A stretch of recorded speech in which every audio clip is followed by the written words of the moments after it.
So the rate of change, we have seen it before. We've seen it with linear functions. We have seen it with quadratic functions, right?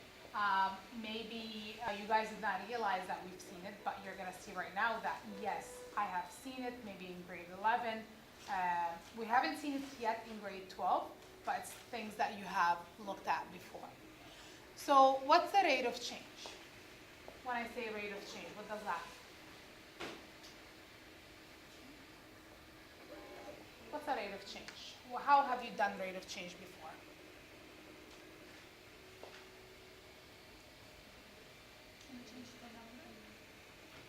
So basically the rate of change is how quickly, so the rate is how quickly something is changing. Okay? So,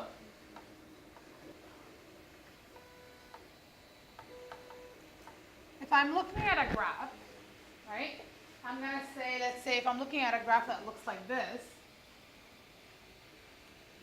I'm going to say that it's increasing slowly at the beginning and then it increases fast after, right? I have a fast increase after. So I'm looking at the rate of change at different points on the graph. Okay? Now, usually the rate of change is indicated by the slope of the graph, right? So I look at this and I see that my slope is pretty, it's not steep, right? It's pretty almost horizontal. I look at this, I see that my slope is increasing. My slope is increasing faster. So this is a faster increase, faster slope of the line, okay? So I say it's a higher rate of change. When I don't know if you guys remember the slope. The slope, what did the slope represent in grade, when we did it in grade 10? The steepness of the line, which is what? What was the formula for it?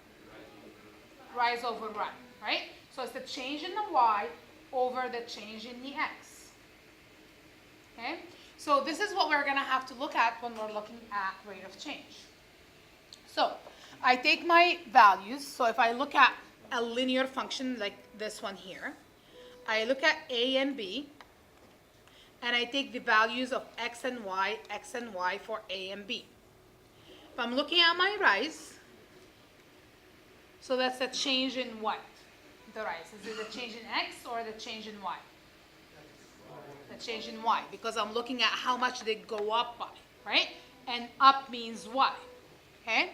So I'm looking for the rise, which is the change in y, versus the run, which is the change in x, okay? So if I have my x1, y1, and my x2, y2, and so basically this is my point A and point B. If I want to do the change in y, what do I do?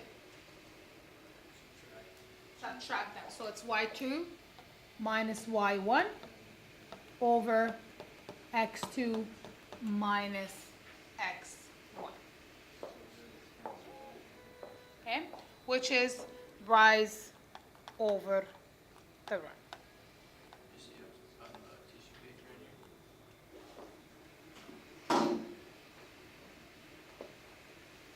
So anytime you want to find the slope of the line, you're going to have to find 2 points on the line and then look at their x and y values and subtract y2 minus y1 over x2 minus x1. Are we okay with that?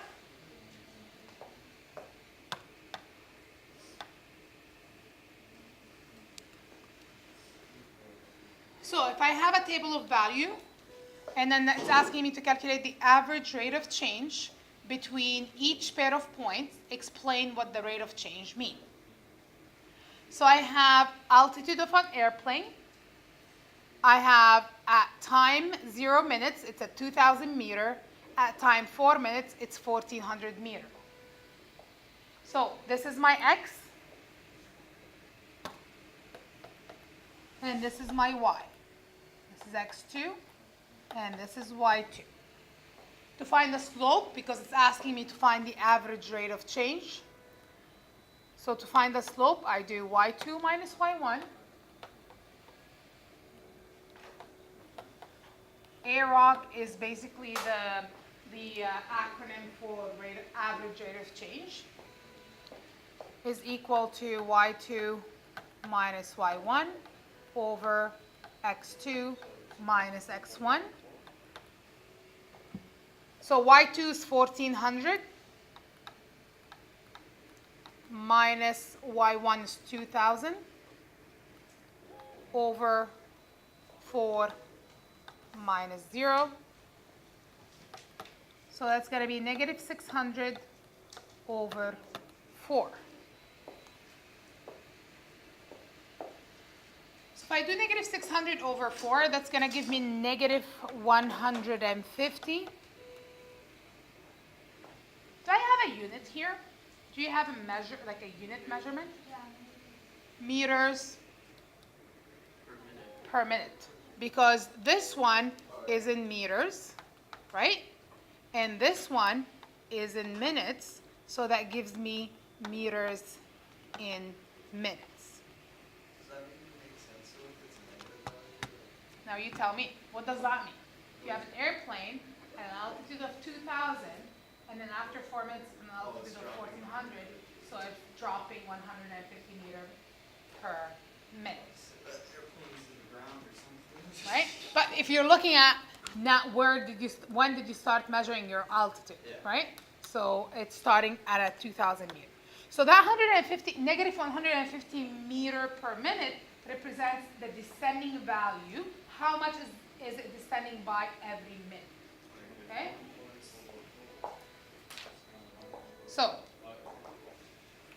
So we can say that the height, because it's asking you to explain what the rate of change means. So we can say that the height of the airplane is decreasing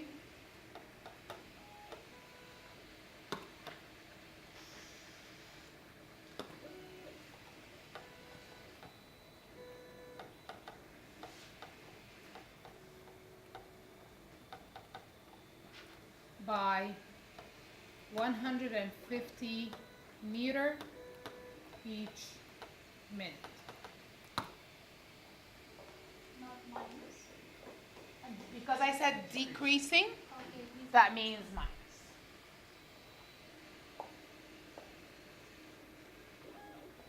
Are we okay with that? Now in this case, they gave me a line, right, in example B. So it's a line, and then what I see in that straight line, I see that on my independent variable, I have the distance in kilometer. And then on my dependent variable, it's the rental cost. Okay? So how many kilometers did I drive versus how much it's cost me in total. Okay? They already gave me 2 points. So they already gave me the point which is 400, 700, and 200, 400. So all what I have to do is I have to plug in the slope into my slope formula. So the slope is, or the AROC is y2 minus y1 over x2 minus x1. Y2 is, what's y2? 700. What's y1? 400 divided by 400, right, because that's x1 minus 200 .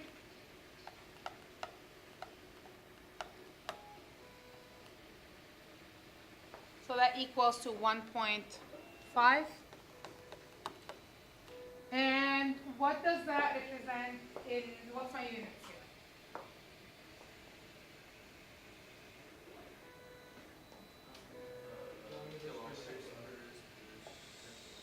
That's dollars, right? Yeah. That's cost. Cost is in dollars. Just kilometers. dollars per kilometer. So that means you're paying $1.50, right? Means you're paying $1.50 per kilometer.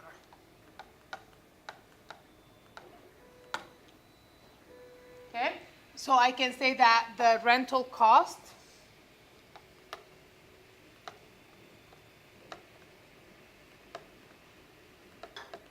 is $1.50 per kilometer.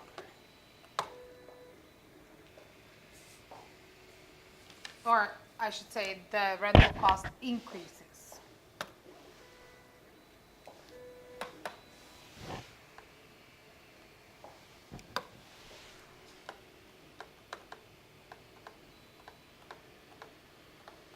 So that's just an arrow to indicate that I'm inserting this word right there.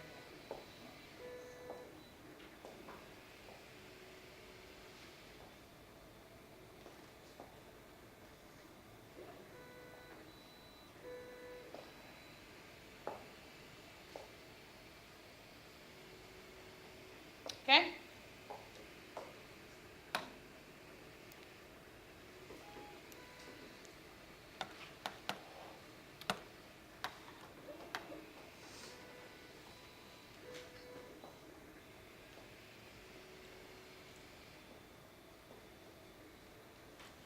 The distance required to stop a car depends on the speed at which the car is traveling.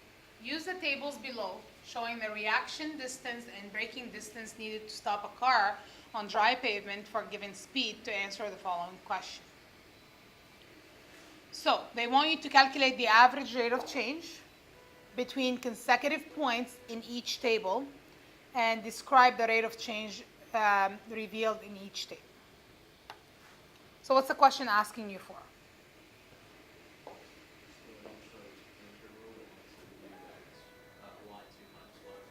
Over yes, so it's asking for the average rate of change.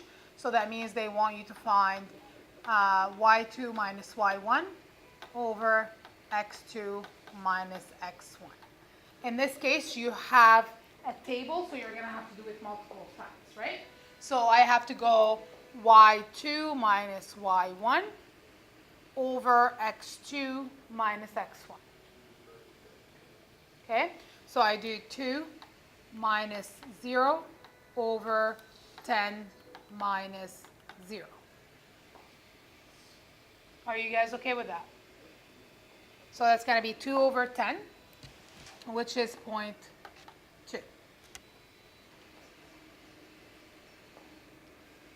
Then I have to do the same thing for the next one. So I do 4 minus 2 over 20 minus 10, which is also 0.2.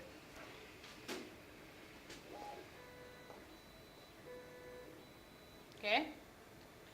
Then I do 6 minus 4 over 30 minus 20, which is also 0.2. 8 minus 6 over 40 minus 30, which is 0.2, right?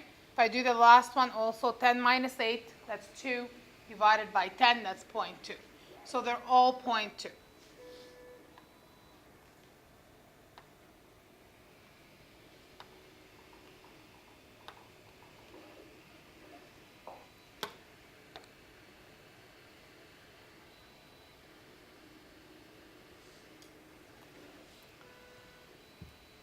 So what can you tell me about the average rate of change for the first table?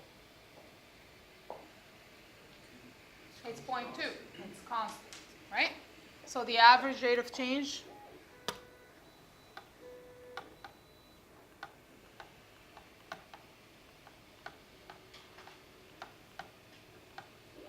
is constant and it's equal to 0.2 meter per kilometer per hour.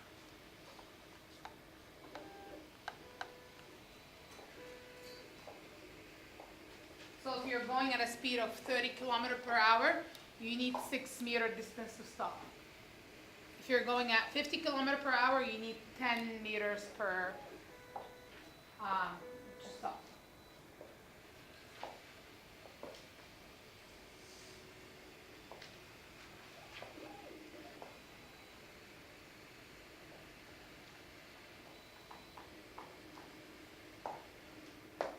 Okay, let's look at the next table of values. Again, they're asking me to find the average rate of, so I have to do y2 minus y1 over x2 minus x1. So it's going to be 0.5 minus 0 over 10 minus 0. So it's going to be 0.5 over 10, which is equal to 5. If I do 2 minus 0.5 over 20 minus 10, so that's going to be 1.5 over 10. So that's going to be 15.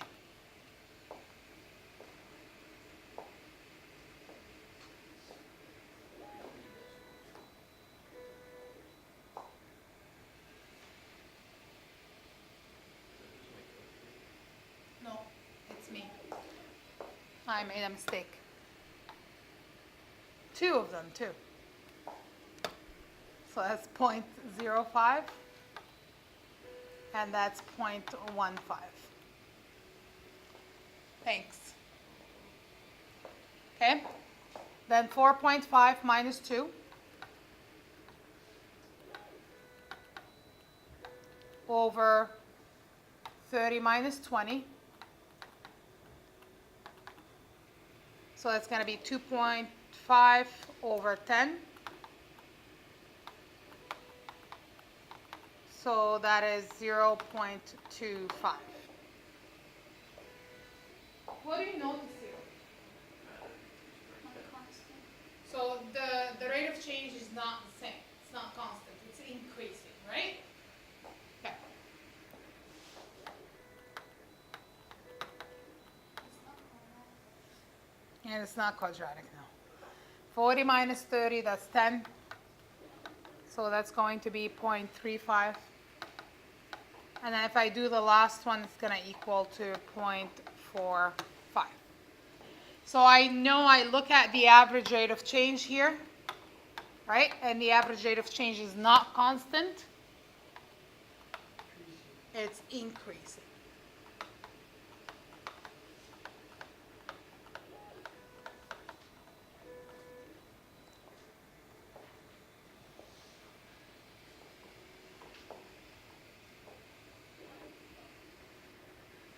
So if I actually take these points and I put them on a graph, what the graph is going to look like for the first one.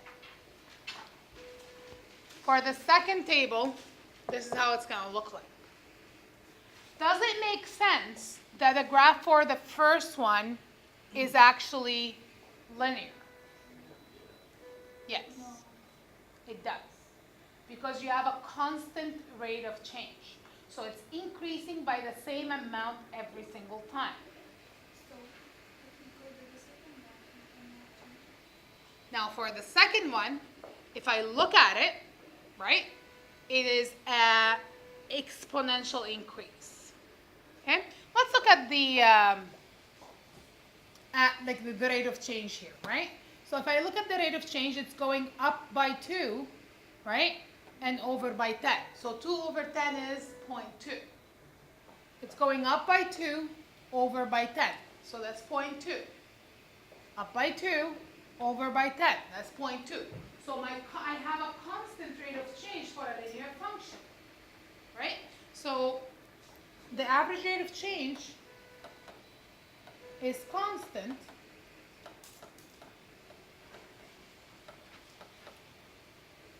And then that's why we have all points are on a straight line.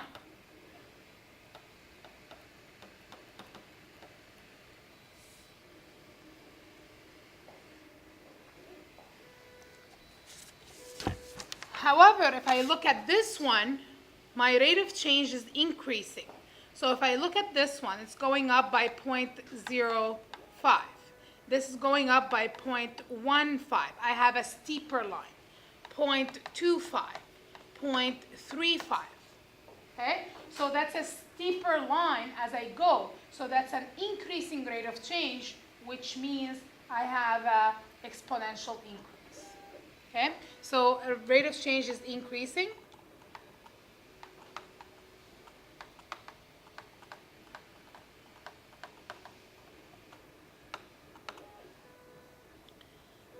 Every 10 kilometers per hour.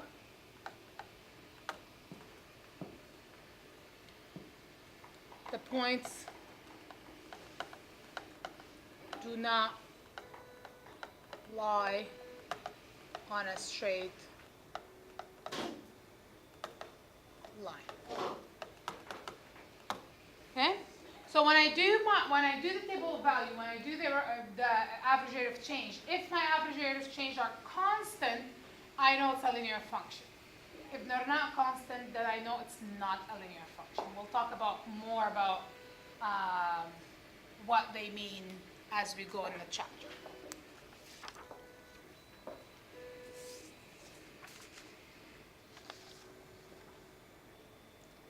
So here's what I want you to do for now. I want you to look at this example, and I want you to try to figure out, to determine when the rate of change in the height is 0, when the rate of change in the height is constant, and when the rate of the height is changing.